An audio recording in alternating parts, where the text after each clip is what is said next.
satisfied, we want to be happy. That's what we are involved in so many different kinds of activities. So, 1 second. Put the mic first.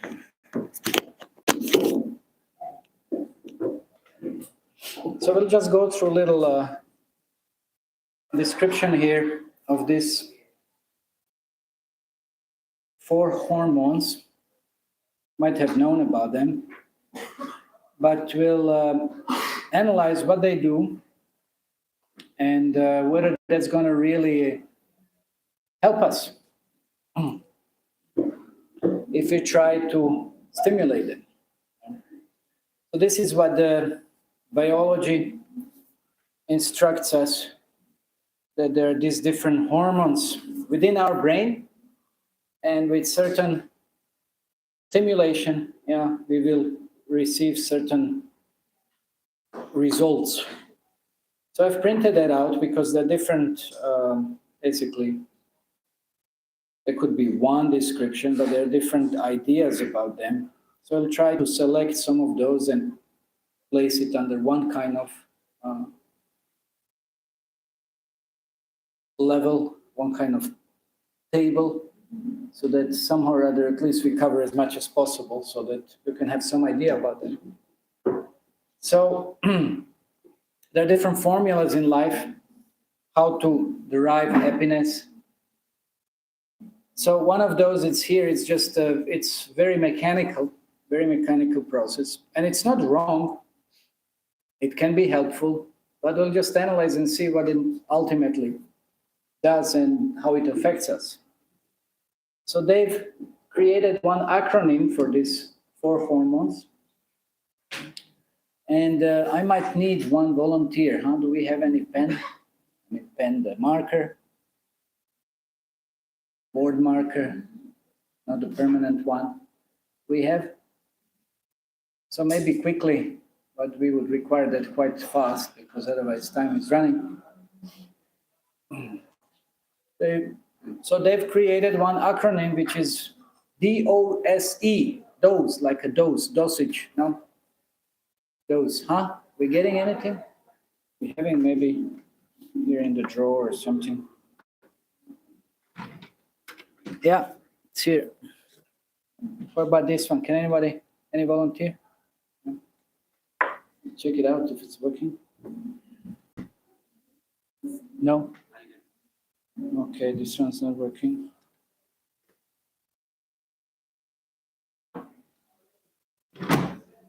Anyway, so DOSE,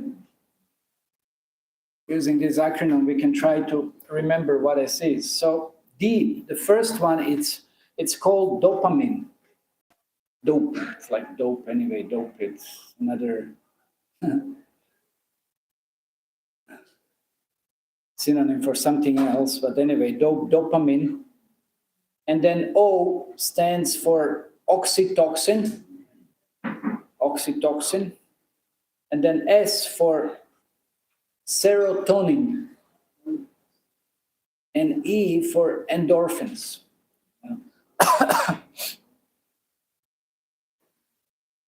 Okay, can you write? Yes. Let's see. I'll give you one of these. You can use this one. This. Right, ladies. Yeah, first one, second, third, fourth.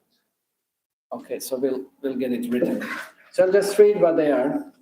So this D, first one, dopamine, it's responsible for feelings of pleasure, motivation, and reward. It helps reinforce positive behaviors by providing a sense of satisfaction when we achieve something. Now, that's a very, very interesting. When we achieve, we have certain goal, and we gain some result. So then in the brain, when such kind of circumstance manifests, and we feel this hormone being released, and we feel some satisfaction, we feel happiness. So that's very interesting. So it stands for exhilaration, bliss, motivation, concentration, movement, learning, you know. So that's dopamine. Because it's very interesting. That's also what we are saying, or what the scriptures are saying, that our brain has different neural points and different kinds of, they call it joints and crossroads and so many different things happening inside. And any of those being stimulated, it will produce certain kind of moods, feelings, reactions. It's very interesting. You can do that. I mean, they do, unfortunately, such kind of experiments on animals. And they can stimulate all kinds of feelings, or all kind of reactions within us. So that's how the brain works. So it's very interesting that in a natural way, also, let's say, if you experience some circumstance or you gain some reward, then this dopamine is released. That's right. It's very interesting. And then this dopamine, the first one, how do you gain that dopamine? How do you release it? What are you supposed to do? So they say, try something new, listen to the music. Of course, you can hear all kinds of music. It's not going to result in the same effect. It might have a different effect.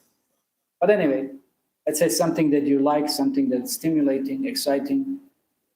So then this kind of hormone will be released from the brain. At least that's how they describe it. Okay, so that's dopamine. So that means music or trying something new, hoping for some result. When you, let's say, you gain something. How many of you are studying? Okay, let's say you write an exam and you get good marks. No? Are you happy then? So maybe dopamine is responsible for that. So this is how it works. Okay. So then we have the oxytocin.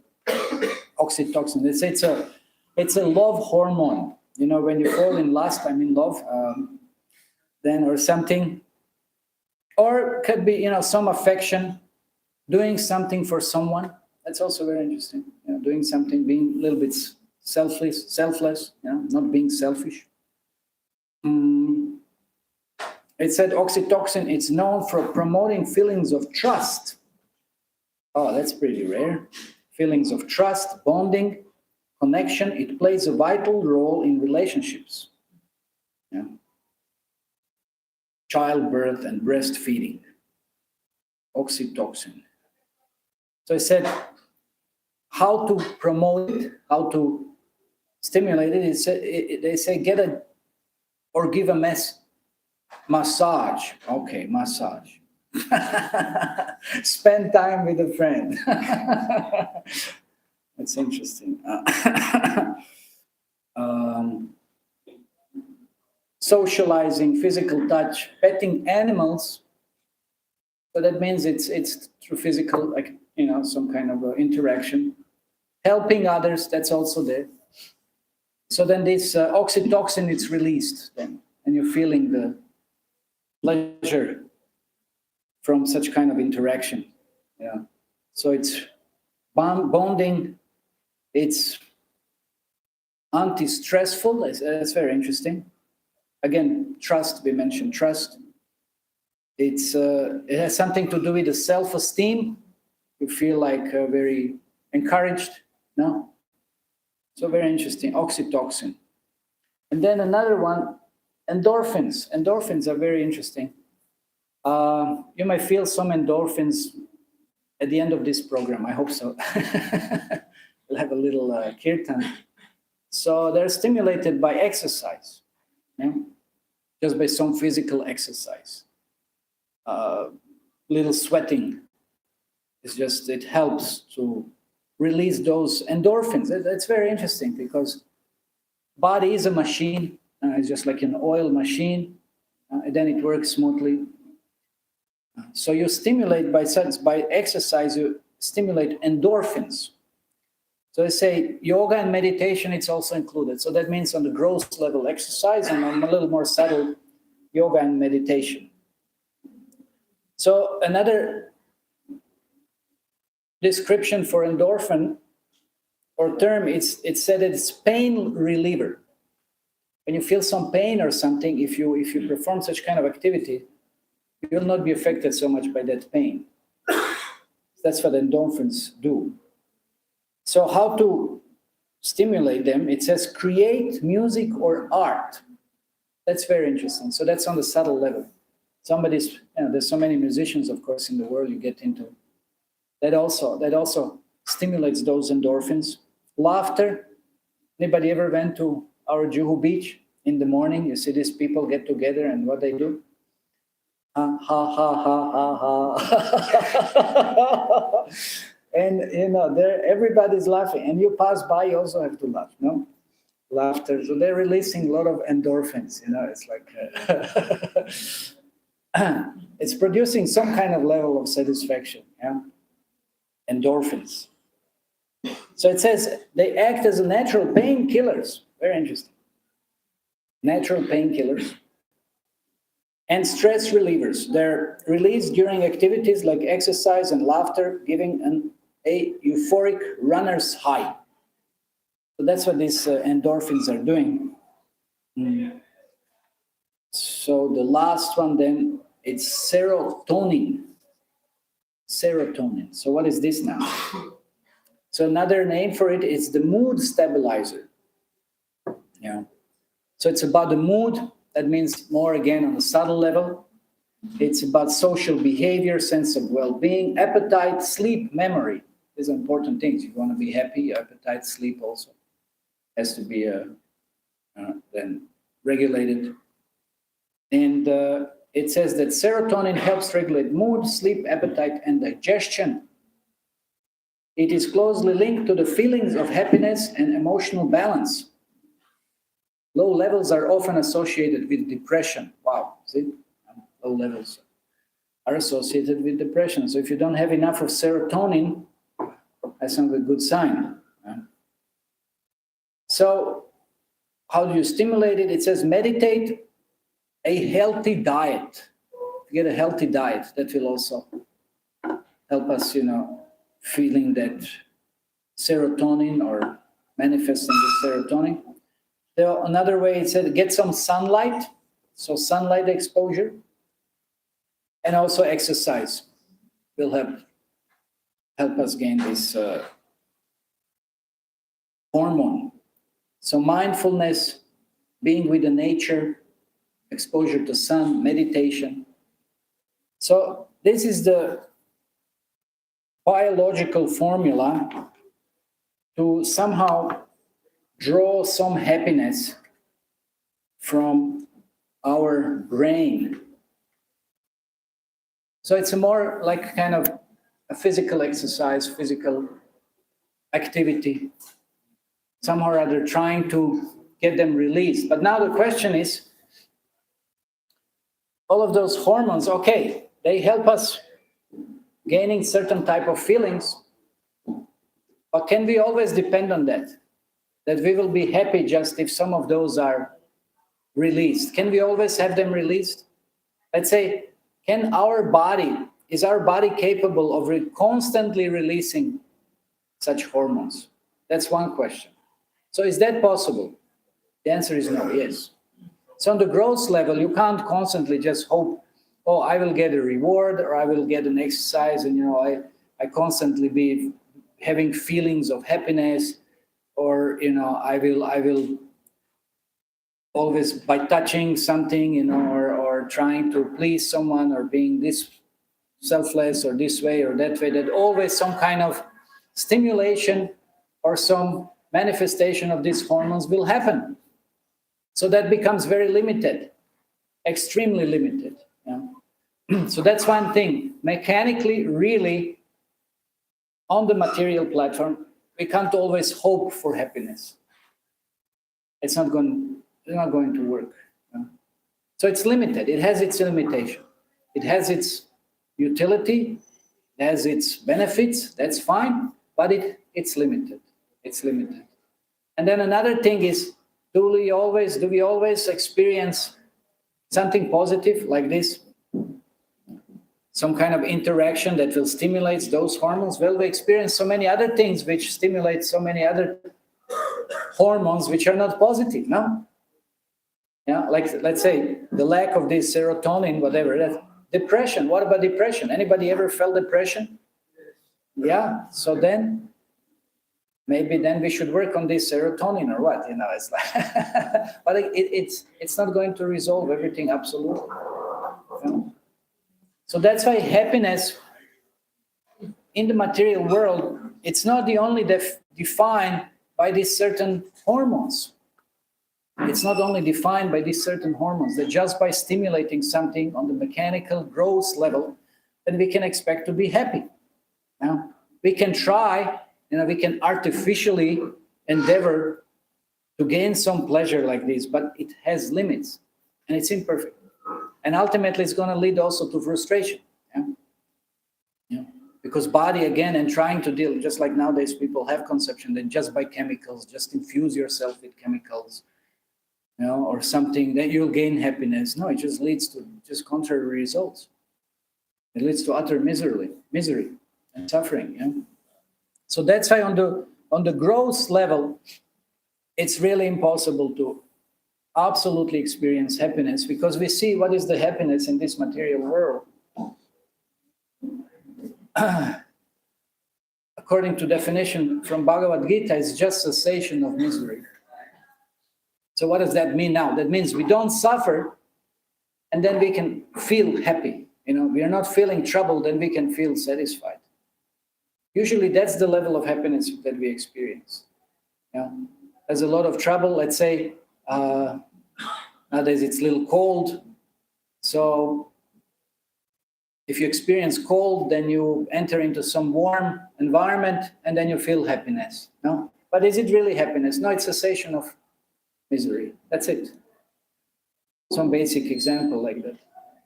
So from the material point of view, we really can't gain happiness because we have a wrong conception also what the happiness is. In Srimad Bhagavad Gita, it is described that there are basic three types of happiness.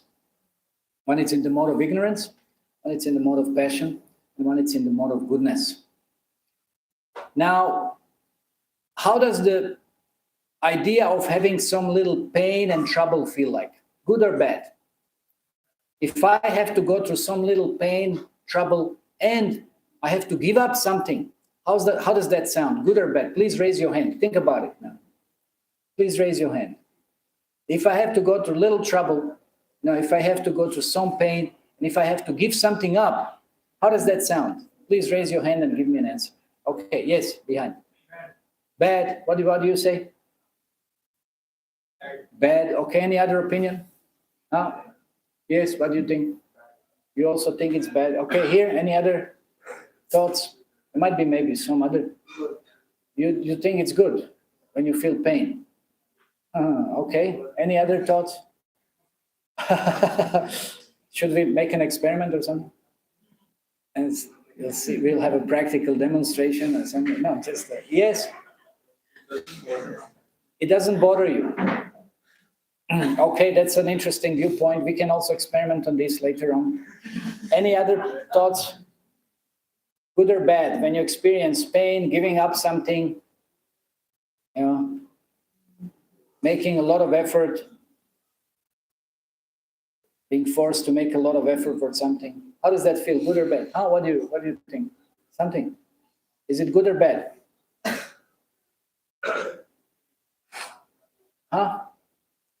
Hope for some thinking process going on. Parikshit, you say. What do you think? You're very enlightened. You just came now. Okay, so when you have to do something that you have, something that will create a pain, and you have to experience the pain, and you have to renounce something, you have to give it up, and you have to work hard. How does that sound? Good or bad? Bad. You also say it's bad. Okay. Okay, so we had some different opinions. In essence, in terms of spiritual practice, all of these are actually very positive. Of course, we can't make an absolute definition here. Just say all the pain is bad or everything that's good apparently should be good. But in the sense of making certain effort, that's good. And sometimes maybe we may receive some displeasure, discomfort. But if we understand the ultimate goal, let's say you wanna. Some of you said you're studying. So let's say you're not studying. Will you get good marks and degree? Huh? No, nobody. That doesn't work. So you have to make an effort. No, you have to make an effort. You have to give up so many things. No, sometimes you have to study a whole night or something, whatever, or you have to, I don't know. It's so many. You have to give up certain things. You have to give up going out. You have to sit and study. No. So it involves some pain. It involves some sacrifice. But at least when we said, then which one is working? Which one is that reward? First one, dopamine, sense of reward. When you get your degree, when you get your good results, then some dopamine is released, and then you feel some happiness. You feel some satisfaction. So it's not always everything wonderful in the beginning. So that's why in Bhagavad Gita it is said that happiness in the mode of goodness, it's poison in the beginning, but it's nectar at the end. That doesn't mean that all the poison in the beginning remains nectar at the end. It turns into nectar at the end. It may remain poison all the time. This is then mode of ignorance. Mode of ignorance is poison in the beginning, poison at the end. This is how it is defined. And mode of passion, it's nectar in the beginning, but it's poison at the end. This is how it's defined. Of course, we don't have much time to elaborate on this, but there are different experiences. It's not all the same. So sometimes little effort is required. Just again, these endorphins, little effort, little exercise. Somebody wants to be, let's say, okay, most of you here in India, you're after cricket and this and that, well, they just sit all day long, or they really have to run and they have to know how to kick and throw the ball and this and that. They really have to put a lot of energy into it. Yes or no? So you want to be successful, you'll have to make an effort. And then some endorphins will be released and maybe you get some happiness. But again, we said this is all on the material level. It's on the material level. But there is higher level. There is a level that it's connected to spiritual life. And as we said, sometime in the beginning, it might sound a little difficult. It might sound a little troublesome. But actually, it's a nectar.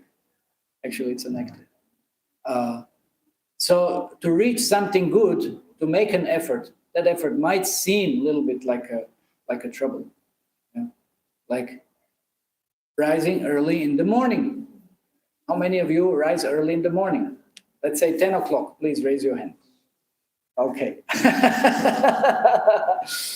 Okay, how many of you rise a little earlier? Let's say 8 o'clock.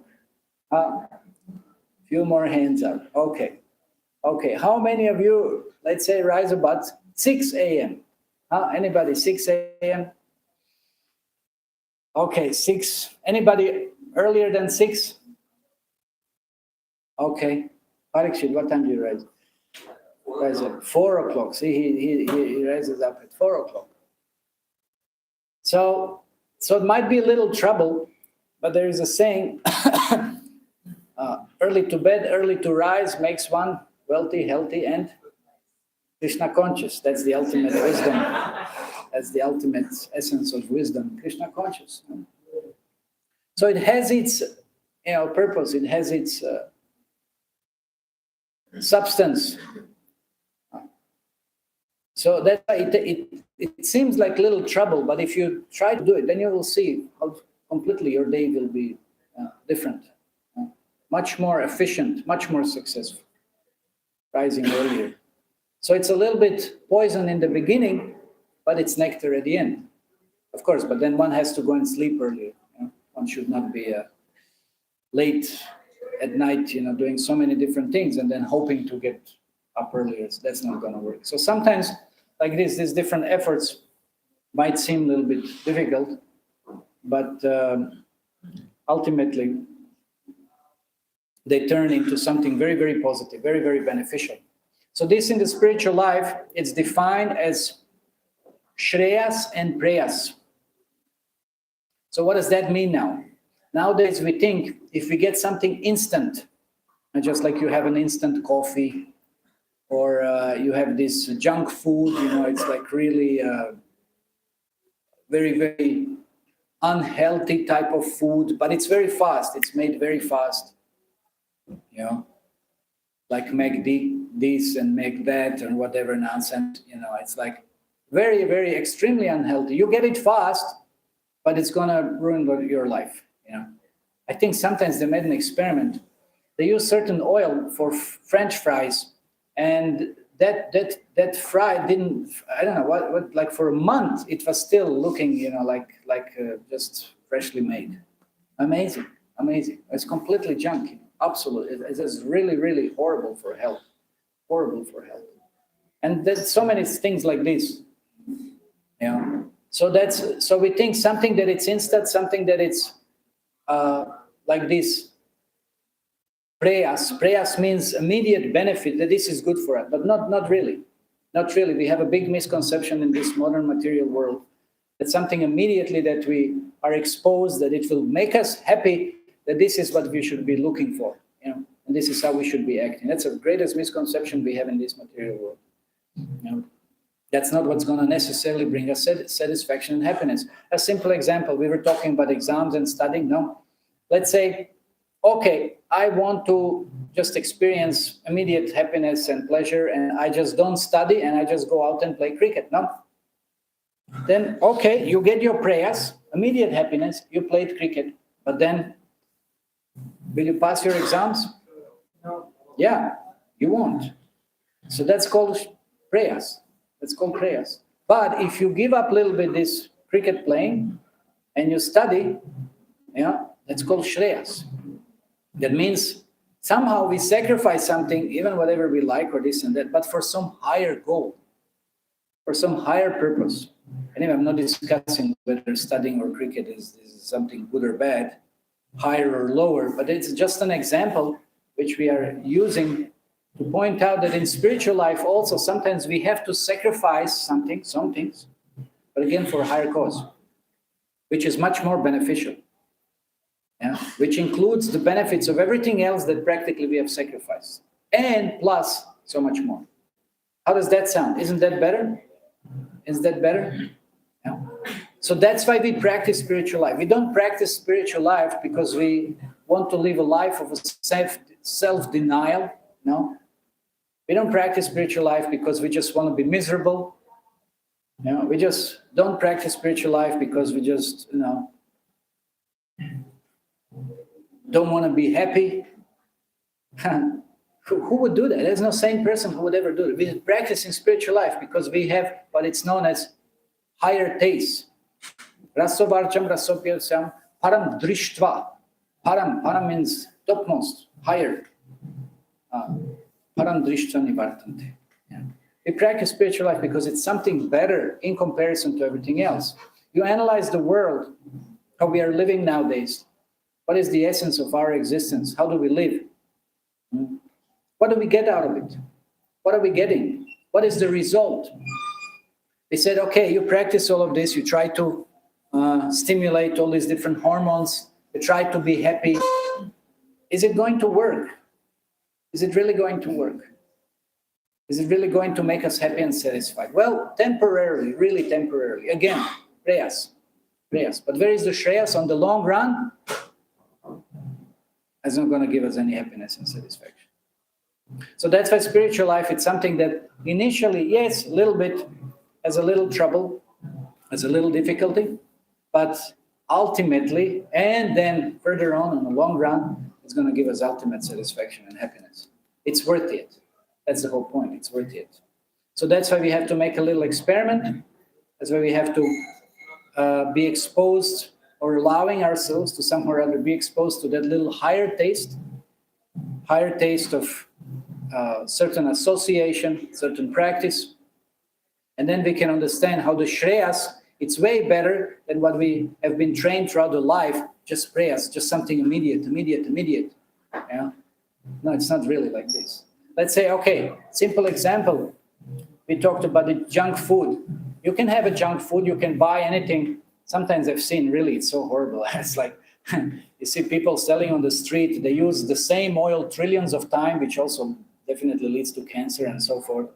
And then how do they, work things out? Nowadays, it's so non-hygienic or whatever. It's like so horrible. And the ingredients they use and everything.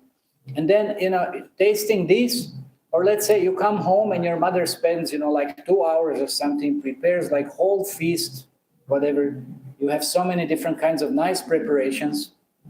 So what is better, eating outside like this or being at home in a very nice association? What is better? So choose what is life. And we live nowadays life practically. Sometimes you see people running, chewing, while they're running practically. They have no time even to take a proper meal. What to speak of sitting down, associating, tasting something much greater, tasting something much more satisfying, than living a life of just, complete, some kind of a passionate illusion, just running after something that practically has no existence. Okay, we have several things more maybe to describe, but in essence, my point today was that this different stimulation that we hope to achieve that will bring us happiness by material means, it's not really going to satisfy us because it's going to be temporary. So therefore, spiritual practice is something when we apply, might be a little troublesome in the beginning, but it's going to be nectar and way more satisfying at the end. So we'll maybe have another session on the same topic because our time is running. So therefore, we will postpone everything else till the next session. So now we will end. Anybody having any questions or comments on what we discussed?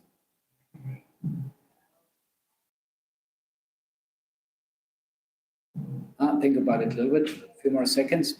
Otherwise, we may discuss, or you may ask afterwards during the dinner time. Anybody having anything? Any doubts? Okay, then we'll stop here. Then another part of our program, it's the drama. We'll have a little skit now. So we may invite the drama players. Hare Krishna. Hare Krishna.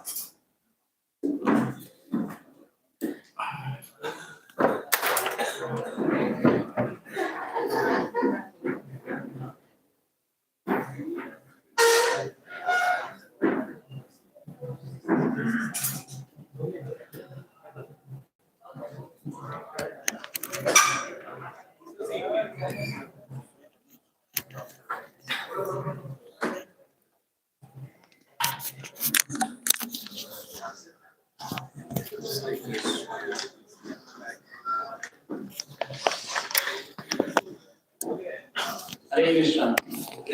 Hare Krishna. So we thank you, Prabhuji, for this practical knowledge and enlightening. So we'll chant Hare Krishna once to thank him loudly. Hare Krishna, Hare Krishna, Krishna Krishna, Hare Hare, Hare Ram, Ram Ram, Hare